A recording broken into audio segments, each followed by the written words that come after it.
Welcome back to my channel, YoungFabFancy.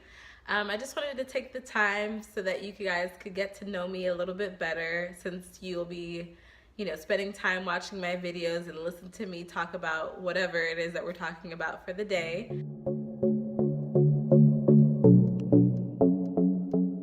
So, my name is Francesca. It is definitely not the easiest name to say or spell. I learned early on at a young age that I had to come about it a certain way. It's actually pronounced Francesca, but a lot of people can't say that, especially when you're in kindergarten. So early on, I recognized that it was a little bit difficult for some, and I went about it in the American way to say it, which is Francesca. So it is spelled F-R-A-N-C-E-S-C-A. Now I've met just a handful of other Francescas, and they actually spell it very different. Even when I go to the register and they put your name on the receipt, I always try to say it the easiest way, which is it's spelled just like the country of France, and then you add an S-C-A to make it easier for people. Unfortunately, sometimes, I still get the K's and the H's added on there. So that is my name. Now, growing up, I was raised in New York, Queens, New York to be exact. Whoop, whoop. I never really had a nickname growing up. Everyone actually would call me Francesca. So it wasn't until I got to high school here in Florida that I got the nickname Fancy. I think, the New York way to go about Francesca is to say Frankie for short. But when I got down here, I was automatically given this, nickname. I think it was one because individuals knew that I am Haitian American, and they also saw a resemblance from the Jamie Foxx show. So in the Jamie Foxx show, there is a character there, Griselle, I think I'm saying her name correctly, Garcelle Bouvet is that I think how you say her name, and she is Francesca on the show, but they actually call her Fancy. So immediately the moment I got to Florida and I enrolled in school, my nickname was Fancy, and that's what I go by. That's what my friends call me, my husband calls me that, unless I'm, in trouble. He won't say Francesca at all. So that is where I got my nickname from, and it's befitting now because I am a very fancy person, and so yeah, that's how that came about.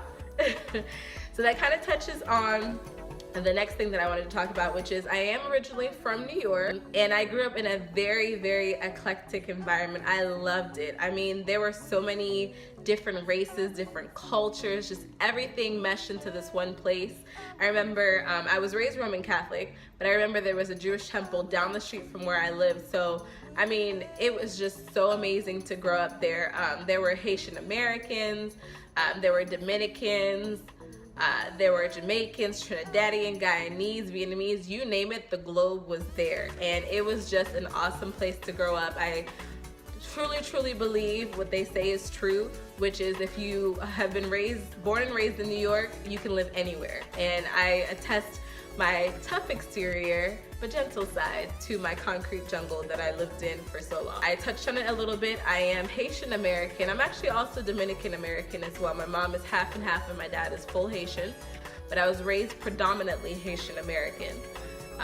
Growing up, I did not actually know any English at all. My parents came to the country and they learned the language through family members, through television, through books, and as I was going through school is how they learned how to speak English. So my first language is actually Haitian Creole. It is not English at all. As we learned together through kindergarten, first grade, and all of the preliminary levels that you go through in grade school, we helped each other with our vocabulary, our terminology, and just learning the language the way that you usually would learn a language, from your ABCs to the more advanced parts of the language. So I was very thankful that both me and my parents were able to experience that together, and that is why I take both cultures very seriously, because I am very proud to be a Haitian American, but I'm also proud to be an American as well. So it was a very interesting upbringing, and anyone who's Haitian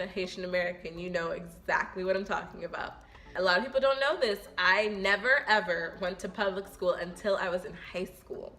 So my very first year in public school was my high school year at a high school in Queens, New York. before we moved down to Florida. So I was brought up in the Roman Catholic denomination, and I went to a Roman Catholic private school from preschool until my first year of high school. My first year of high school was a shock to me because I was so sheltered in that environment prior to that I really didn't know what to expect. And not every school is like this in New York. I don't want to scare people to think that it's a terrible place to gain an education, but where I went, we had metal detectors. We had NYPD escort us to school.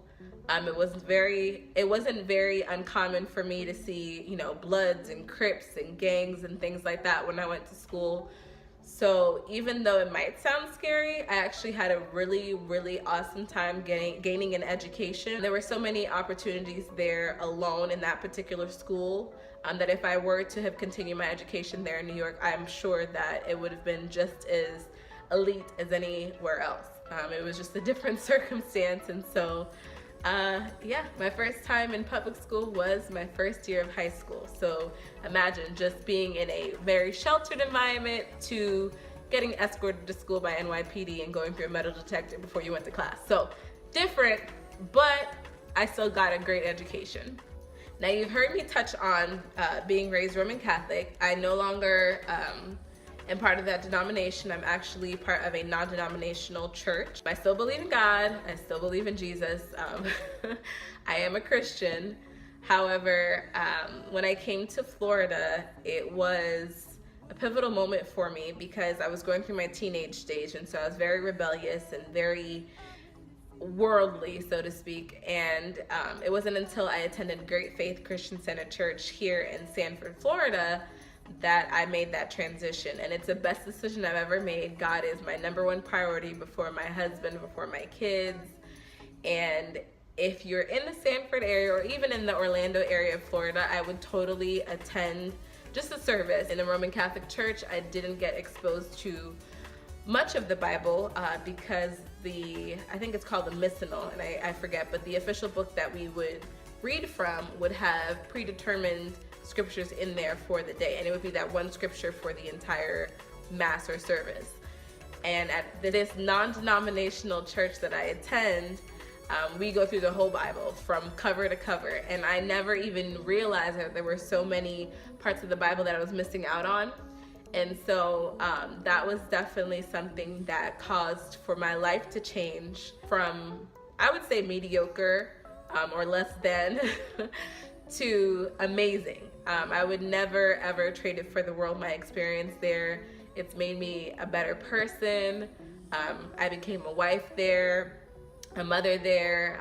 My career has just evolved tremendously, and so I definitely, and this is not a plug, but it's dear to my heart. So if you want to know me, know that I am a Christian. I'm proud of that, and I attend an awesome church. I feel like I'm rambling right now, but a lot of people don't know that I talk as much as I do. So, you know, if there are any questions, anything that you guys are interested in, like where did I get my choker, my hair, my lip color, things like that, I would be more than happy to answer those questions in the comments below. So just let me know if there's anything that I haven't touched on. I just wanted to make this video brief in order for you to just get to know me a little bit here, and then I can evolve a little bit more as we go along.